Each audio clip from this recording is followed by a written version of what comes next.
കർത്താവ് നിങ്ങളോട് കൂടെ അങ്ങേ ആത്മാവോടും കൂടെ. വിശുദ്ധ ലൂക്കാ അറിയിച്ച പരിശുദ്ധ സുവിശേഷത്തിൽ നിന്ന്. കർത്താവേ, അങ്ങേക്ക് മഹത്വം.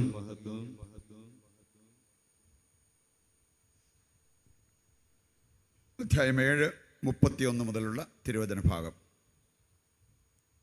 അക്കാലത്ത് യേശു ജനക്കൂട്ടത്തോട് അരുളി ചെയ്തു, ഈ തലമുറയെ എന്തിനോടാണ് ഞാൻ ഉപമിക്കേണ്ടത്? അവർ ആരെപ്പോലെയാണ്? ഞങ്ങൾ നിങ്ങൾക്ക് വേണ്ടി കുഴലൂതിയെങ്കിലും നിങ്ങൾ നൃത്തം ചെയ്തില്ല. ഞങ്ങൾ നിങ്ങൾക്ക് വേണ്ടി വിലാപഗാനം ആലപിച്ചെങ്കിലും നിങ്ങൾ കരഞ്ഞില്ല എന്ന് ചന്തസ്ഥലത്തിരുന്ന് കൂട്ടുകാരോട് വിളിച്ചു പറയുന്ന കുട്ടികളെപ്പോലെയാണ് അവർ. എന്തെന്നാൽ യോഹന്നാൻ അപ്പം ഭക്ഷിക്കാത്തവനും വീഞ്ഞു കുടിക്കാത്തവനുമായി വന്നു. അവനെ പിശാച് ബാധിച്ചിരിക്കുന്നു എന്ന് നിങ്ങൾ പറയുന്നു. മനുഷ്യപുത്രൻ ഭക്ഷിക്കുന്നവനും പാനം ചെയ്യുന്നവനുമായി വന്നു.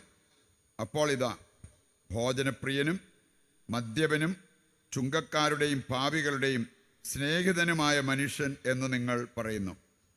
ജ്ഞാനം ശരിയെന്ന് തെളിയുന്നത് അത് സ്വീകരിക്കുന്നവരിലൂടെയാണ്. കർത്താവിൻ്റെ സുവിശേഷം. ക്രിസ്തുവേ, അങ്ങേക്ക് സ്തുതി.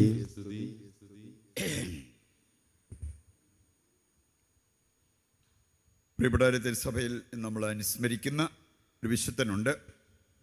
ആ വിശുദ്ധൻ്റെ ഓർമ്മ ദിവസമായതുകൊണ്ട് തന്നെയാണ് ആത്മീയ ഭോജ്യത്തിലും സൂചിപ്പിച്ചിരിക്കുന്ന ഒരു പ്രധാനപ്പെട്ട വിഷയം. ബൈബിളിൽ നമുക്ക് ലഭിക്കുന്ന ഒരു വിഷയമുണ്ട്. മനുഷ്യർ അവഗണിച്ചാൽ ദൈവം നമ്മെ പരിഗണിക്കും. എപ്പോഴെല്ലാം മനുഷ്യരാൽ അവഗണിക്കപ്പെടുന്നുവോ അവിടെയെല്ലാം അത് എടുക്കേണ്ട പോലെ എടുക്കുകയാണെങ്കിൽ ദൈവത്തിൻ്റെ പരിഗണന നമുക്ക് ലഭിക്കും. മത്തായി 6-ാം അധ്യായത്തിൻ്റെ ഒരു കാതലായ സന്ദേശമാണ്: നീ ഉപവസിക്കുമ്പോൾ, പ്രാർത്ഥിക്കുമ്പോൾ, ദാനധർമ്മം ചെയ്യുമ്പോൾ മനുഷ്യരിൽ നിന്നും പ്രതിഫലം നിനക്ക് ലഭിക്കുന്നില്ലെങ്കിൽ ദൈവത്തിൽ നിന്ന് അതിനോട് പലിശയും കൂട്ടുപലിശയും ചേർത്ത് നിനക്ക് പ്രതിഫലം ലഭിക്കും. പക്ഷേ ഇത് ആ രീതിയിലൊന്ന് എടുത്ത് മുന്നോട്ട് പോകാൻ പലപ്പോഴും നമുക്ക് ബുദ്ധിമുട്ടാണ്.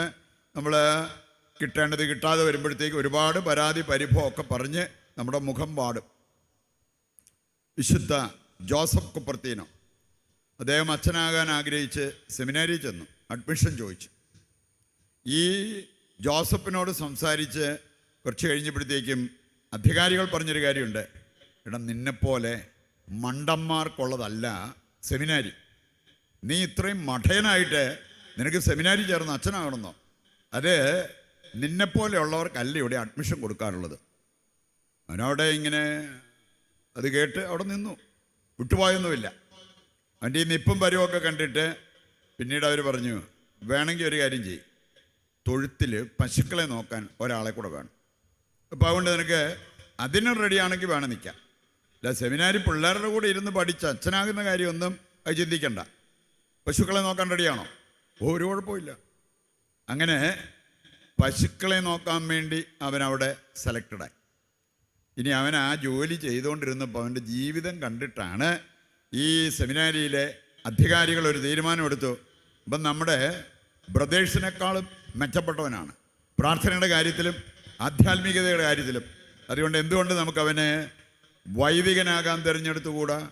അങ്ങനെയാണ് അവന് ആ ഒരു കാര്യത്തിലേക്ക് അഡ്മിഷൻ കിട്ടിയതും വൈദികനായി. നമുക്ക് കാണാൻ സാധിക്കും. ഇതുപോലെ മനുഷ്യരാൽ അവഗണിക്കപ്പെട്ടവനെങ്കിലും ജോസഫ് കുപ്പർത്തീനോയുടെ ജീവിതത്തിലേക്ക് നോക്കിയാൽ നമുക്കാർക്കും ഇല്ലാത്ത ചില അപാര സിദ്ധികൾ അദ്ദേഹത്തിനുണ്ടായി. നമ്മളൊരു മരത്തെ കയറണമെങ്കിൽ വലിഞ്ഞ് കയറണം. അതെ, നമ്മൾ അമേരിക്കയ്ക്ക് പോകണമെങ്കിൽ ഫ്ലൈറ്റേ കയറി പോകണം. കുപ്പർത്തീനോയ്ക്ക് കിട്ടിയ ഒരു അനുഗ്രഹം എന്ന് പറഞ്ഞാൽ ഫ്ലൈയിങ് ഇൻ ദി എയർ. ഒരു പ്രാവശ്യം ഒരു ശുശ്രൂഷയ്ക്ക് ചെന്നപ്പോഴത്തേക്കും അവിടെ എല്ലാം ആളുകൾ കൊണ്ട് നിറഞ്ഞു നിൽക്കുക, ജനനിബിഡം. അദ്ദേഹത്തിനൊന്നും നടന്നു പോകാൻ പോലും ചാൻസ് ഇല്ല. ആ സാഹചര്യത്തിൽ മോണ്ടോളത്തിൻ്റെ ആ ഭാഗം കഴിഞ്ഞ് പുള്ളി അങ്ങ് ചെന്നിട്ട് അവിടുന്ന് ടേക്ക് ഓഫ് ചെയ്തിട്ട് ലാൻഡ് ചെയ്തത് അൾത്താരയുടെ അവിടെ ചെന്ന. അതുപോലെ തന്നെ പല പ്രാവശ്യം പുള്ളി മരത്തേലേക്കൊക്കെ പറന്നിയെന്ന് അവിടെ ഇരുന്ന് മെഡിറ്റേഷൻ നടത്തിയിട്ട് തിരിച്ചു വരുമായിരുന്നു. നോക്കി, മനുഷ്യരിൽ നിന്നും അപഗണന കിട്ടിയെങ്കിലും ഈ മനുഷ്യൻ്റെ ജീവിതത്തിൽ ദൈവം കൊടുത്ത പരിഗണന. അതുകൊണ്ട് ഇങ്ങനെയുള്ള അവസരങ്ങളൊക്കെ വേണ്ടതുപോലെ നമ്മൾ പ്രയോജനപ്പെടുത്താൻ തയ്യാറായാൽ അതനുസരിച്ച് അനുഗ്രഹം ദൈവം നമുക്ക് തരും എന്നുള്ളത് ഒരു കാരണവശാലും നമ്മൾ മറക്കരുത്. ഇന്നത്തെ വായനകളുടെ വെളിച്ചത്തിൽ ചിന്തിച്ചാലും നമ്മൾ കാണുന്നുണ്ട്, ആദ്യ വായനയിൽ പ്രത്യേകമായിട്ട് ദൈവം പറഞ്ഞിരിക്കുന്നൊരു കാര്യം 1 കൊരിന്തോസ് 12, 13, 14 അധ്യായങ്ങൾ ഇടയ്ക്കൊക്കെ ഒന്ന് വായിച്ച് അതിനകത്തെ സന്ദേശം ഹൃദയത്തിൽ ഉറപ്പിക്കുന്നത് നല്ലതാണ്.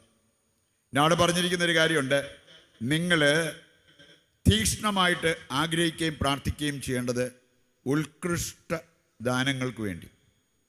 ജീവിതകാലം മുഴുവൻ തേയ്മാനം മൂലം അനുഭവിക്കുന്ന വേദന മാറാനോ മുടികൊഴിച്ചിൽ മൂലം അനുഭവിക്കുന്ന അപമാനം മാറാനോ മാത്രം പ്രാർത്ഥിച്ച് അങ്ങനെ മരിച്ച് പോകേണ്ടവരാണോ നമ്മൾ?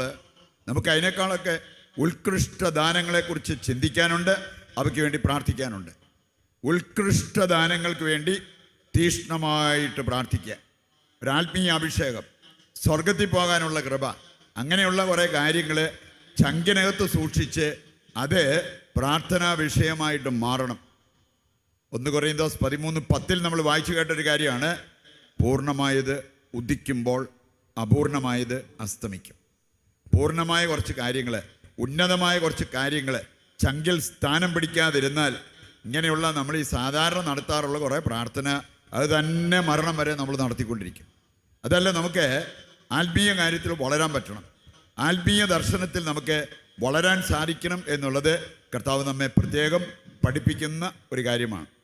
പ്രിയപ്പെട്ടവർ, നമുക്ക് സ്നേഹത്തിൽ വളരാൻ പറ്റിയിട്ടില്ലെങ്കിൽ വേറെ എന്തെല്ലാം കാര്യങ്ങൾ വായിച്ചു കേട്ടത് എന്താ? മനുഷ്യരുടെയും മാലാഖമാരുടെയും ഭാഷയിൽ നിനക്ക് സംസാരിക്കാൻ പറ്റുന്നുണ്ടെങ്കിലും സ്നേഹമില്ലെങ്കിൽ നീ വട്ടപ്പൂജ്യം. ഞാൻ പലപ്പോഴും ഓർത്തിട്ടുണ്ട്. ഇന്ന് വേണമെങ്കിൽ ഒരു സൈഡിൽ സ്നേഹത്തിൽ അങ്ങേയറ്റം തെളിഞ്ഞ് ഒരുപാട് പ്രാർത്ഥനയും കാര്യങ്ങളും ഉള്ള ഒരു വ്യക്തി അവിടെ ഷെയറിങ്ങിനിരിക്കുന്നു, മറുവശത്തൊരാൾ ഒറ്റ നോട്ടത്തിന് കാര്യങ്ങളെല്ലാം പറയുന്ന ഒരാളിരിപ്പുണ്ടെങ്കിൽ നമ്മളൊക്കെ ആരുടെ അടുത്ത് പോകും? എവിടെയായിരിക്കും റഷ്? ഇനി വരദാനങ്ങൾ ദൈവം നൽകുന്നതാണ്, പക്ഷെ നമ്മളെ സംബന്ധിച്ചിടത്തോളം അതിനേക്കാൾ വിശിഷ്ടമായ ഒരു കാര്യത്തെക്കുറിച്ച് വചനം നമ്മളെ പഠിപ്പിക്കുന്നുണ്ട്. വരദാനങ്ങളൊന്നും കിട്ടിയിട്ടില്ലെങ്കിലും അതിൻ്റെ പേരിലൊന്നും നമ്മൾ നരകത്തിൽ പോകത്തില്ല. എന്നാ വരദാനങ്ങളുണ്ടെങ്കിലും സ്നേഹമില്ലെങ്കിൽ സ്വർഗത്തിൽ പോകാനോട്ട് പറ്റത്തുമില്ല. അതാണ് ദൈവവചനം നമ്മെ പഠിപ്പിക്കുന്ന കാര്യം. മനുഷ്യരുടെയും മാലാഖമാരുടെയും ഭാഷയിൽ നിനക്ക് സംസാരിക്കാൻ പറ്റുന്നുണ്ടെങ്കിലും വരദാനങ്ങൾ നിനക്കുണ്ടെന്ന് പറഞ്ഞാലും സ്നേഹത്തിൽ, കറതീർന്ന സ്നേഹത്തിൽ നീ ജീവിതം മുമ്പോട്ട് നയിക്കുന്നില്ലെങ്കിൽ സ്വർഗത്തിൽ പോകാനുള്ള അർഹത നിനക്കുണ്ടാകില്ല. ഈ യാഥാർത്ഥ്യം ചങ്കിന്ന് മാറരുത്. ഇത് വെച്ച് നമുക്ക് ജീവിക്കാൻ സാധിക്കണം. അങ്ങനെയുള്ളവർക്കാണ് കറതീർന്ന ഒരു ക്രിസ്തീയ ജീവിതം നയിക്കാൻ സാധിക്കുന്നത് എന്നുള്ളത് കർത്താവ് നമ്മെ ഓർമ്മിപ്പിക്കുന്ന കാര്യമാണ്. ഈ വളർച്ച വന്നാലുണ്ടാകുന്ന ഗുണം ഇന്നത്തെ സുവിശേഷഭാഗത്ത് നമ്മൾ കേട്ടൊരു കാര്യമാണ്. ഈ ജനതയെ ഞാൻ എന്തിനോട് ഉപമിക്കുമെന്ന് കർത്താവ് തന്നെ പറഞ്ഞത്. എന്നിട്ട് ചില ഈ ബാലിഷ്യമായിട്ടുള്ള ചില കാഴ്ചപ്പാടുകൾ, സംസാര രീതികൾ, അങ്ങനെയുള്ള കാര്യങ്ങളെക്കുറിച്ചൊക്കെ കർത്താവ് സൂചിപ്പിക്കുന്നത് നമ്മൾ വായിച്ചു കേട്ടു. ഞാൻ പാട്ടുപാടി, അന്നേരം അവർ നൃത്തം ചെയ്തില്ല, അതുകൊണ്ട് എനിക്ക് ഭയങ്കരമായിട്ട് എനിക്ക് സങ്കടമാണ്, ഇങ്ങനെയെല്ലാം പറഞ്ഞ് നടക്കുന്നവർ. അതുപോലെ തന്നെ എങ്ങോട്ട് നോക്കിയാലും ആരിലേക്ക് നോക്കിയാലും എന്തെങ്കിലും കുറ്റം കണ്ടുപിടിക്കാനായിട്ട് പരിശ്രമിക്കുന്നവർ. അതൊക്കെ ആത്മീയ വളർച്ചയില്ലാത്തതിൻ്റെ സൂചനയാണ്, ആത്മീയ പാപ്പരത്വത്തിൻ്റെ സൂചനയാണെന്ന് ദൈവവചനം നമ്മെ പഠിപ്പിക്കുക. സ്നാപക യോഹന്നാൻ, നമുക്കറിയാം, അവൻ്റെ ഭക്ഷണം എന്തായിരുന്നു? Locust and honey. ചുമ്മാ ഈ ഇവിടെ കാട്ടിലൊക്കെ കിട്ടുന്ന ചില കായ്കനികൾ, അതൊക്കെയാണ് അദ്ദേഹം ഭക്ഷിച്ചിരുന്നത്. അല്ലാതെ ഇറച്ചി, മീനും അങ്ങനെ വിഭവസമൃദ്ധമായ ഭക്ഷണമൊന്നും ഇല്ലായിരുന്നു. നിങ്ങൾ പറഞ്ഞു തന്നെ, അവന് പിശാചുബാധയാണ്. അതുകൊണ്ടാണ് അവൻ ഇങ്ങനെയൊക്കെ ജീവിക്കുന്നത്. കാടൻ സൺ ഓഫ് മാൻ, അതായത് മനുഷ്യപുത്രം വന്നു ഭക്ഷിക്കുന്നവനും പാനം ചെയ്യുന്നവനുമായി. അവനെക്കുറിച്ച് നിങ്ങൾ പറഞ്ഞെന്താ? ഭോജനപ്രിയൻ, ചുങ്കക്കാരുടെയും വ്യഭിചാരികളുടെയും കൂട്ടുകാരൻ. ചിലരെ കാണാൻ സാധിക്കും, ആരെ നോക്കിയാലും അവരെങ്ങനെയെങ്കിലും കെന്നിക്കിഴിച്ച് ഒരു കുറ്റം കണ്ടുപിടിക്കും. അത് പറയും. അത് വേണേൽ ജീവിത പങ്കാളിയുടെ ആയിരിക്കാം, വേണേൽ അയൽവാസികളുടെ ആയിരിക്കാം, ആരുടെയെങ്കിലും. അത് പറയാതെ കണ്ട് അവർക്കൊരു ഒരു ഒരു തൃപ്തിയില്ല, ഉറക്കം വരത്തില്ല. പ്രിയപ്പെട്ടവരെ, ഇത് മാറിയിട്ട് ആത്മീയ പക്വത നമുക്ക് പ്രാപിക്കാൻ പറ്റണം. അത് വന്നു കഴിഞ്ഞാൽ നമുക്കറിയാലോ, ദൈവത്തെക്കുറിച്ച് പറഞ്ഞിരിക്കുന്നത് ദൈവം സ്നേഹമാണ്. ദൈവമക്കൾ സ്നേഹമായിട്ട് മാറണം. സ്നേഹമായി മാറിയവരിൽ തെളിഞ്ഞു നിൽക്കുന്ന രണ്ട് കാര്യങ്ങൾ നമുക്ക് കാണാൻ സാധിക്കും. ഉചിതമായ സംസാരം, ഉചിതമായ ജീവിതശൈലി. നമ്മുടെ സംസാരത്തിലും നമ്മുടെ പെരുമാറ്റത്തിലും നമ്മൾ വളരെ ശ്രദ്ധിക്കണം. അനുചിതമായതൊന്നും നമ്മൾ പറയരുത്, ചെയ്യരുത്. അങ്ങനെയുള്ളവരാണ് സ്നേഹത്തിൽ വളർന്നവർ എന്ന് പറയാൻ സാധിക്കുന്നത്. ഈ ഒരു തിരിച്ചറിവ് നമുക്കുണ്ടായി അത് ജീവിതത്തിലൊന്ന് പ്രാവർത്തികമാക്കാൻ സാധിച്ചു കഴിഞ്ഞാൽ ഒരുപാട് കുടുംബങ്ങളിൽ ദൈവാനുഗ്രഹം ഒഴുകി വരും. ഒരുപാട് കുടുംബങ്ങളിൽ ജീവിക്കുന്നത് വളരെ വളരെ സന്തോഷപ്രദമായ ഒരു അനുഭവമായിട്ട് മാറും. അതാണ് നമ്മുടെ കുടുംബാംഗങ്ങൾക്ക്, നമ്മുടെ സഹോദരങ്ങൾക്ക് നാം നൽകേണ്ടത് എന്ന് ദൈവത്തിൻ്റെ വചനം നമ്മെ ഓർമ്മിപ്പിക്കുന്നുണ്ട്. ഈ ഒരു കാര്യം ജീവിച്ചു മുന്നേറുവാൻ വേണ്ട കൃപയ്ക്കും അനുഗ്രഹത്തിനുമായിട്ട് ദൈവത്തോട് നമുക്ക് പ്രാർത്ഥിക്കാം. വിശുദ്ധ ജോസഫ് കുപ്പർത്തീനോയുടെ മാധ്യസ്ഥം തേടി അതിനായിട്ട് നമുക്ക് പ്രാർത്ഥിക്കുകയും ചെയ്യാം.